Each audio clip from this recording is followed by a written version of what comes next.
The Swat Valley, the Switzerland of Pakistan, as those who live there call it. Forests, lakes nestling at the foot of the Hindu Kush mountains. The region full of tourists until the turn of the century, when attacks by the Taliban began.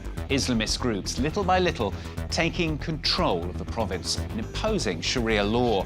Women no longer able to go out alone in the street, men forced to wear a beard. The Taliban also banning education for girls, destroying nearly 200 schools. It took the Pakistani army 2 bloody attempts to reconquer the Swat Valley. Over 1 million people displaced by the fighting. But even now, the Taliban have not disappeared. They've continued to wage a campaign of targeted assassinations. The most well-known of their victims, the young girl, Malala. In October 2012, when she was just 15 years old, the Taliban tried to kill her. Malala was, for them, a symbol. She wrote a blog and advocated education for girls. Seriously injured, she survived. Her speech at the UN resonating around the world. Malala Day is not my day. Today is the day of every woman, every boy, and every girl who have raised their voice for their rights. On the 9th of October 2012, the Taliban shot me on the left side of my forehead. They shot my friends too. They thought that the bullet would silence us, but they failed. And out of that silence came thousands of voices. Weakness, fear, and hopelessness died. Strength, power, and courage was born.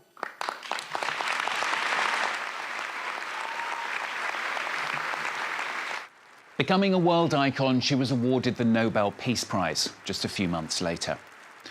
Well, recently the government decided to allow unrestricted access for tourists again to the Swat Valley. But the military presence remains high. And for now, the number of tourists remains few at the foot of the Hindu Kush mountains. Taha Siddiqui and Jasmine Lavoie revisit the Swat Valley for France 24.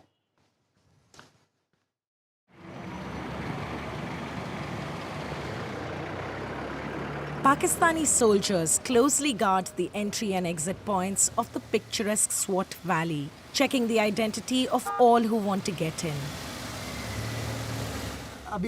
OK, everyone, we've arrived in the Swat Valley. There is a military checkpoint, so get your IDs out and give them to me.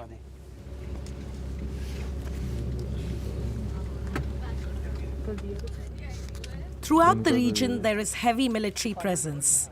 The roads are dotted with checkpoints. OK, I'll keep everyone's ID. We can go now.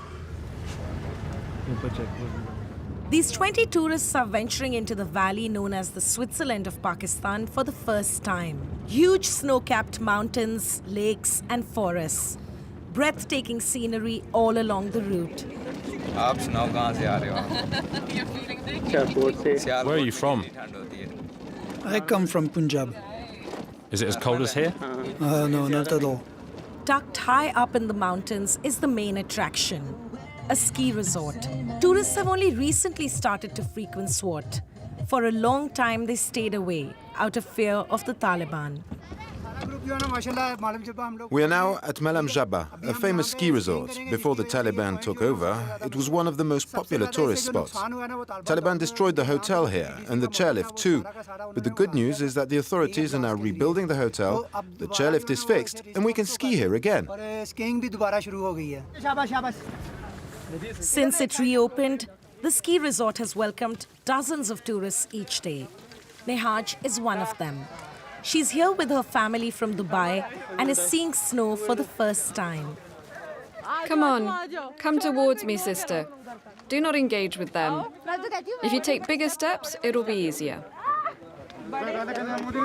Local tour operators are eager to cash in. Do you want to try the tube ride? Yes, let's go. Why don't you try to put on skis first? No, no thanks.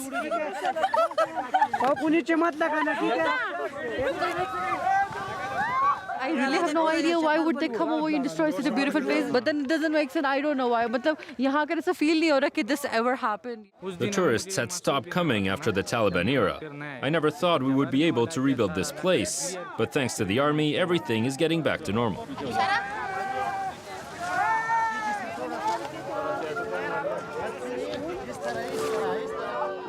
Between 2007 and 2009, this valley was considered one of the most dangerous places on earth. It was controlled by the current chief of Pakistan's Taliban, Mullah Fazlullah. He escaped the army offensive but continues to have an influence in the region. Since peace returned to the valley, a growing number of tourists have been coming here.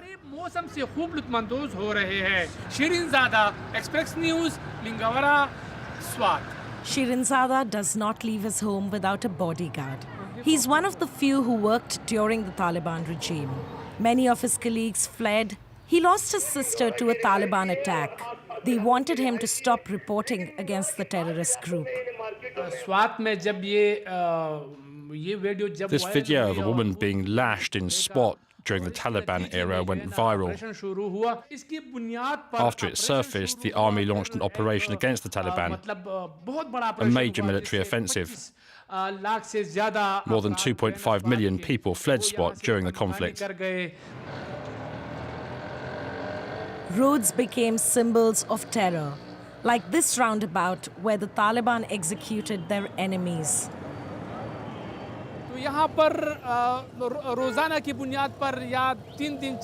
They used to leave stacks of dead bodies here to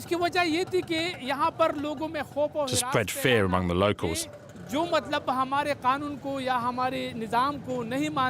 It was a message to those who didn't obey the rules. They called it the Bloody Roundabout. In 2009, Pakistani soldiers chased out the Taliban, and the army has been here ever since. By painting the national flag everywhere, the military wants to remind everyone of who is in charge. But for Shirinzada, the threat is not over. Now, the Taliban have a new strategy: targeted killings. In 2012, they attacked a school bus carrying young teenage girls. One of them was Malala Yousafzai. This is where she was attacked. The attack scared many people. That's the main reason Malala hasn't come back. She knows her life is still at risk. Living in exile, Malala went on to win the Nobel Peace Prize in 2014. The Taliban have continued to attack other prominent activists in the valley. Ejaz's father headed a peace committee, which was formed by the military in an effort to encourage security monitoring in different neighborhoods post the operation. Last May, he was shot 14 times in broad daylight. He had forgotten to carry his gun that day. My father died trying to maintain peace. We did not think he was in danger until he began receiving threatening calls from the Taliban, who escaped from here to Afghanistan.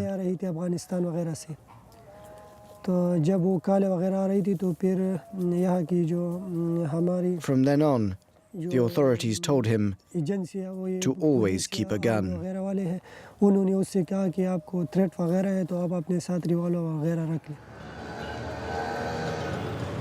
Now, Ejaz's father's friends, who run their own peace committees, are armed wherever they go.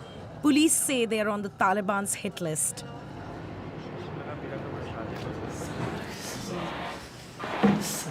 Hello, how are you? I'm fine, thank you. Please sit down.